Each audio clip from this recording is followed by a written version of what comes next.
Hello, welcome. Can we generate steam bypassing the boiling phenomenon? Which means without the boiling of water, can we have steam? Can we generate steam? And if you can do that, will that device be called as boiler? I mean, should it be called as boiler, or there should be some other term? This is an interesting question, and our today's lecture would lead us to the answer to this question. However, that's not the main topic. What we will do now is we will reconsider the process of steam formation and that we started in the previous lecture, but we will do it at different pressures. Let's say that and we are going to plot represent the entire process of conversion of water from 0 degree Celsius to superheated steam of certain temperature. All this was done at constant pressure. We will keep on increasing the pressure and draw that constant pressure line. Okay, so this is x axis is heat addition, and in constant pressure, when there is constant pressure process, heat addition is equal to enthalpy. So this is essentially x axis is enthalpy, or I'll write this as H is also heat addition, it's also enthalpy. Y axis is temperature.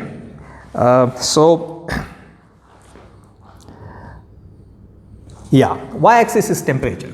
Now we consider 1 kg of water, we start heating it. Let's say we start heating it from 0 degree Celsius, and it's subjected to a constant pressure. So there will be heating, the temperature will rise up to a point at which water would start boiling, then boiling will continue. All the water is converted into steam, so this is dry saturated steam, and heating beyond this is heating the steam to superheated level. So you are going beyond saturation temperature. Fine. Now all this process was carried at certain fixed pressure. So it's a constant pressure line, right? This is a constant pressure line on a TH plane, temperature enthalpy plane. Now let's say that we start all over again.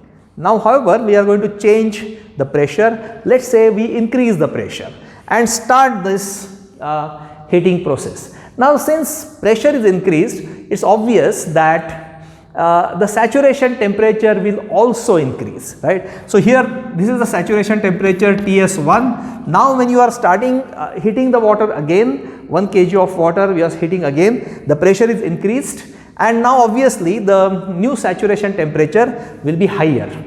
So the saturation temperature, let's say, is here. So you have to heat it up to this point, and then thereafter let's say that we will say that the boiling begins, and this will be the boiling process, entire steam formation here. So that means it is dry saturated steam here, and then superheating. Okay, so what has happened? The saturation temperature has increased. Now let's you will see another term. What has happened? This is, as we know, is enthalpy of evaporation, or it is latent heat. This is latent heat between heat added for phase transformation. This phase transformation, it is saturated liquid, here it is dry saturated steam. So for lower pressure, this was the enthalpy of evaporation. This is the heat required to be added in order to convert saturated liquid into dry saturated steam. But when you increase the pressure, you see that these 2 points come closer, right? So this will be new enthalpy of evaporation. So you see that enthalpy of evaporation has decreased. That means now you need to add less amount of heat, relatively less amount of heat for phase transformation from saturated liquid to dry saturated steam. So if you further increase the pressure, you will see that the saturation pressure will be somewhere here, and the process line will be like this. So you find this, it's like this. So logically, if you keep on increasing the pressure and start the heating all over again of water, what is happening? You find that enthalpy of evaporation is reducing, is is becoming less and less. So you require less and less relatively less amount of heat to transform saturated liquid into dry saturated steam. So if you keep on doing this logically, and this is what happens actually also, there will be a point you will find that this enthalpy of evaporation reduces, and at a particular point enthalpy of evaporation becomes 0, right? Enthalpy of evaporation becomes 0. So what do you mean by that? What exactly happens? When enthalpy of evaporation is 0, the boiling will not exist. Boiling process itself becomes non-existence. Because please note, if I label this as A and B, what is happening between A and B? It's boiling. Boiling begins at A, boiling ends at B. Why? Because entire phase transformation is completed. During A to B, it wet steam and water is continuously boiling. And this is the heat that is required to be added, that is required for boiling, that means for phase transformation. But now if you increase the pressure to a level at which enthalpy of evaporation is becoming 0, what does it mean? These 2 points are coinciding. It means this point now represents both saturated liquid and dry saturated steam. What does it mean? It means when you heat the water up to this point at that high pressure, water instead of boiling will suddenly get converted into steam, dry saturated steam. So water flashes into steam. There is no boiling phenomenon. There is no boiling phenomenon. So this pressure at which you get 0 enthalpy of evaporation is called as critical pressure, and it is 374.14 degrees Celsius. So I'm so sorry, this is a temperature at which so pressure will be 221.2 bar, and temperature at which this happens, this will be 374.14 degrees Celsius. Okay, so this pressure 221, that's 221.2 bar, and temperature 374.14 degrees Celsius, that point is called as critical point. So this is the critical point. When you operate the boiler at that high pressure, then there is no boiling, okay, or beyond that there is no boiling at that or beyond that. So if you have boilers where you operate at such high pressure, and there are boilers, then those boilers should not be called as boilers because there is no boiling, right? So one should have a more general name, and that we can say that they can be called as steam generators. So there will be so when you say steam generator, there will be boiling or no boiling. Basically steam is generated. So general word, instead of boiler, nowadays we use the word steam generators, because there are some steam generators where there is no boiling. So that's my answer. So there is no, that's the answer which I pose to the question which I posed right at the beginning. So there is no boiling in certain boilers. So because they are operating at critical point or above critical point. Okay.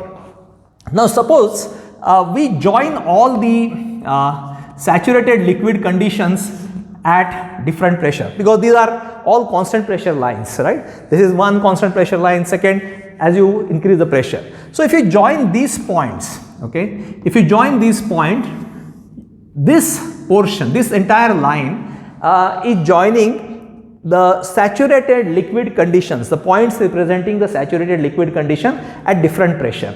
So this line, this curve is called as saturated liquid curve, right? Saturated liquid curve. Similarly, if you join these points, they represent the condition of dry saturated steam. So if you join this, so you find this entire curve, right? This curve is saturated steam curve, right? This is saturated liquid curve, this is saturated steam curve. So you get this dome shaped structure. I should well, let me slightly modify this. Okay, right. So this is a dome shaped structure, and this dome shape in properties of steam, in the topic of properties of steam, you always will come across this dome shaped structure, except that when you have, this is now TH plane. If I draw say temperature entropy plane, there the dome shape will be, the shape will be slightly it will slightly change. We'll come to that later. But now see, if you look at this, these two lines and this dome, that is dividing this entire space bound by two axes into three regions. This is wet region, because see the point here between A and B, it is wet steam. So everywhere here corresponding to that pressure, the steam has to be wet. So this is wet region. On the right, it is superheated region, right? And this is your saturated line, this is dry saturated vapor. So you have wet region and superheated region. On this side, it's all the points are below saturation. So you can call this called as subcooled region. That means liquid there is lower at a temperature lower than saturation temperature corresponding to the given pressure. So you have wet region, this is superheated region, and this is subcooled region. This point is critical point at which enthalpy of evaporation is 0 and water flashes into steam. So just imagine, if you just think about a boiler which is operating at above critical pressure, right? It is operating above critical pressure, above critical point. So and imagine that there is a tube, because the boilers there is no drum but the water is flowing through the tube, and let's say there is water and the water is flowing in this direction, and imagine this to be a glass tube. It's never a glass tube.